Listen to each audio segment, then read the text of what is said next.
So this lecture is going to discuss some periodic trends related to a periodic table and how it relates to electron configurations.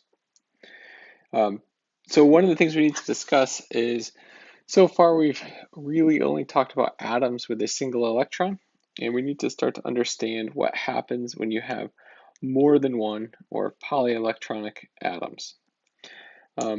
For example, we can think about simple atoms like helium, 1s2, so we have 2 electrons, or lithium, 1s2, 2s1, with 3 electrons. And one of the first things to notice is if you have 2 electrons, if you have a nucleus and you have 2 electrons, they're both located in the 1s orbital. These electrons have a negative charge associated with them, and as such, they are going to repel each other, right? Negative is going to repel negative. And so the energy of one electron is actually going to affect the energy of the other electron. And in this case, they're in the same orbital. In the case of lithium, we have a 1s orbital and a 2s orbital. It gets even more complicated in that we have the two 1s orbitals, right, located closer to the nucleus than the 2s orbital. And one of the things we see is when we think about what's keeping an electron, why does an electron stay with an atom? It's a force of attraction between a negative and a positive charge. Electrons are held to a nucleus because the positively charged nucleus attracts the negatively charged electron. In the case of this 2s electron of lithium, this is feeling a force of attraction to the nucleus, but it's also feeling a force of repulsion to the 1s electrons in this inner core shell. And so one of the things we have to sort of understand is that the force of attraction that holds the outermost or valence electrons is going to be less than the force of attraction that holds the core electrons. So another way of saying that is it's much easier to remove a valence electron than it is a core electron, just because they're further from the nucleus and they don't feel the full charge. We can actually quantify that a little bit by introducing the idea of what's known as the effective nuclear charge, which gets the abbreviation Z effective. And what this Z effective is we can think about this as a measure of what is the positive charge the valence electrons feel. What is the positive charge that keeps the valence electrons attracted to the atom? And we can come up with a fairly simple equation for this, where the Z effective is equal to the atomic number, how many protons are in the nucleus, minus the number of core electrons, right? And so what we're saying is the outermost electrons will feel the charge of the nucleus, but they're shielded from the full charge. And by what we mean by being shielded is they're being repelled by the core electrons. So they're repelled by the core electrons, but they're attracted to the nucleus. And so this difference is the positive charge that they actually feel.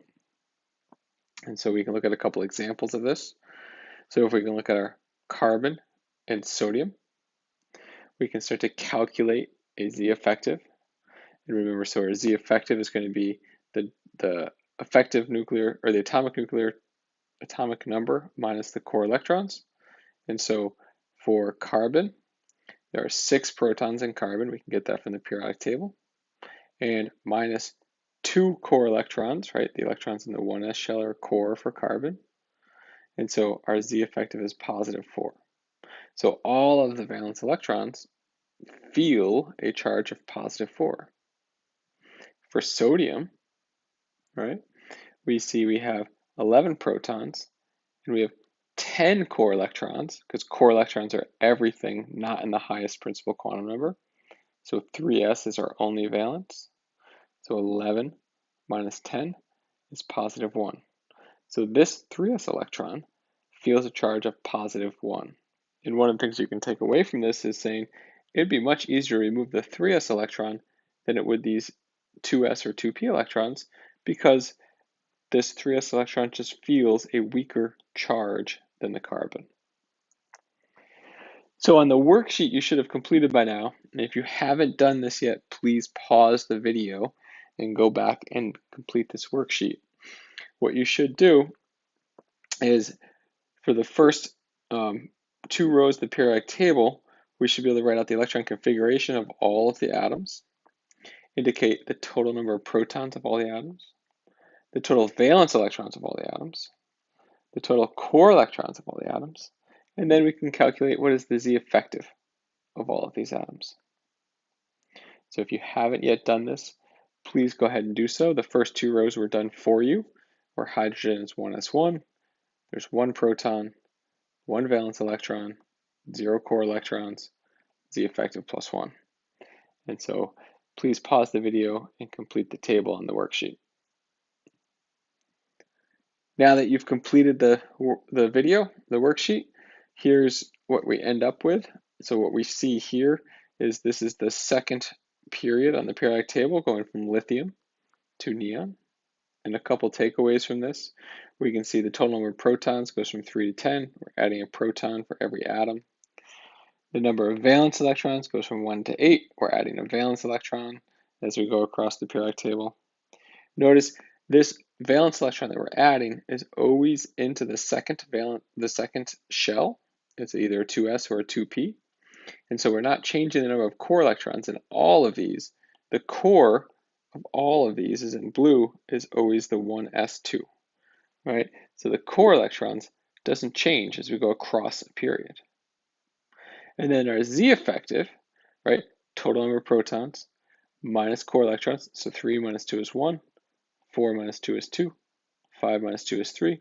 We see Z effective increases as you go from lithium to neon, from +1 to +8. And this trend, this increase of Z effective is going to be responsible for a bunch of our periodic trends. And so the first one we can look at is this atomic size. Explain how and why atomic size changes as you move left to right across a period and down a group. All right, and so what's going on here? Why does atomic size change as you go across a period and down a group? And we talked about this to start the chapter, but now we can explain why. So what we should recall is as we go left to right, size decreases. So size decreases as you go left to right across the table. And so why is that? Well, the short answer is as we go from lithium to neon, the Z effective is increasing. Right? We're adding electrons to the same valence shell, but the Z effective increases from +1 to +8. And it's this increased charge that's going to pull those electrons in closer. So the electrons feel a greater pull.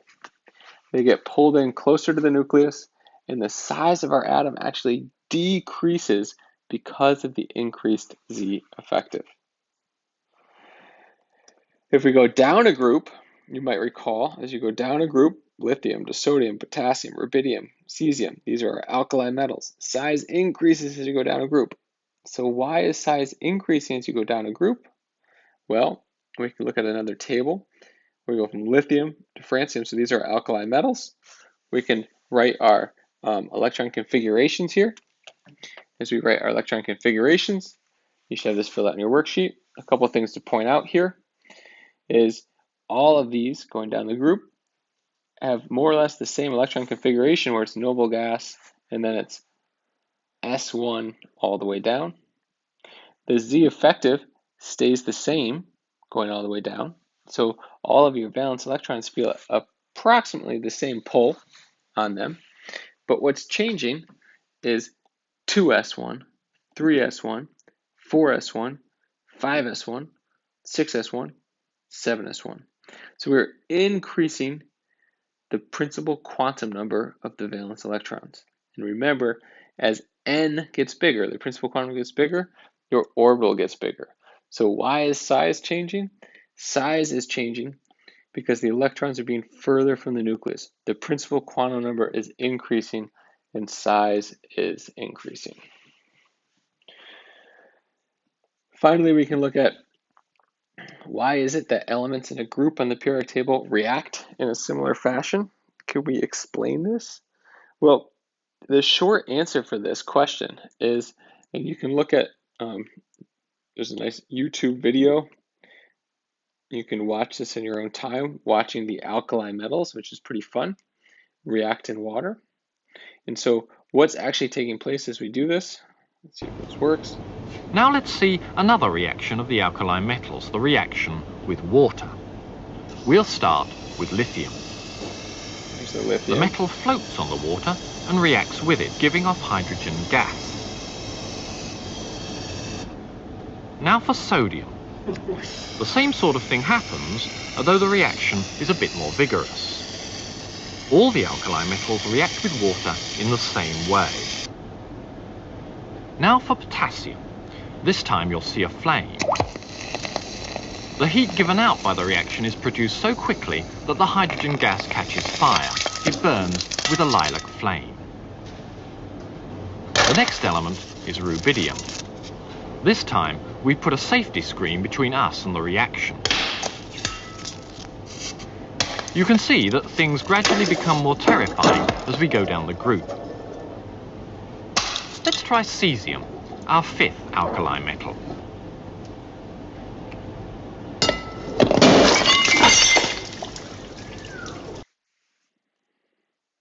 You can see all of these metals react in a similar fashion, but the reaction starts to get more intense. So why are they reacting in a similar fashion? It's due to their electron configuration. 2s1, 3s1, 4s1, 5s1, 6s1. So the same electron configuration means they will react in a similar fashion. Now the intensity of the reaction has to do with the fact that it's much easier to remove that electron from cesium than it is lithium, because this is further from the nucleus, bigger atom, lithium is smaller. So at this point, you should be able to answer questions like this, and given a choice of atoms, decide which one is bigger and which one is smaller. So this is, again, the last question on the worksheet. So we'll go through it quickly. Silicon or germanium. We can first find these on the periodic table, and we see germanium is going to be the larger of the two. And so what this has to do is germanium is right below silicon. So as we go down a group on the periodic table, size gets bigger because what we see is our valence electrons are in a higher principal quantum number shell. Aluminum or chlorine. In the case of aluminum or chlorine, we see that aluminum is going to be the bigger of the two.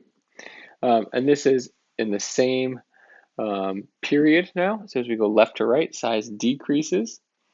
And so what's really taking place is chlorine has a higher Z effective, right? So chlorine Z effective is +7, aluminum Z effective is +3. So we're in the same valence shell. The third shell is our same valence shell. So the higher Z effective pulls your electrons in closer, making chlorine smaller. Sodium or sodium plus. So now we have a cation. So again, to answer this, think about your electron configurations. If we write them both out, sodium would be neon 3s1, and sodium plus has lost an electron, right? It's a positive charge, so it's lost an electron. Which one does it lose? The 3s electron. So if it loses that third valence shell, the electron configuration is now 1s2, 2s2, 2p6. It doesn't even have that third shell, so neutral sodium will be bigger than the cation sodium. And then we have Cl minus or argon. Now in this case, both of these are going to have the same electron configuration.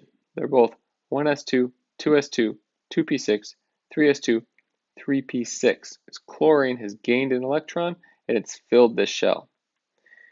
But in this case, chlorine will be bigger than argon because, again, of the Z effective. Argon's Z effective is +8. Chlorine's Z effective is +7.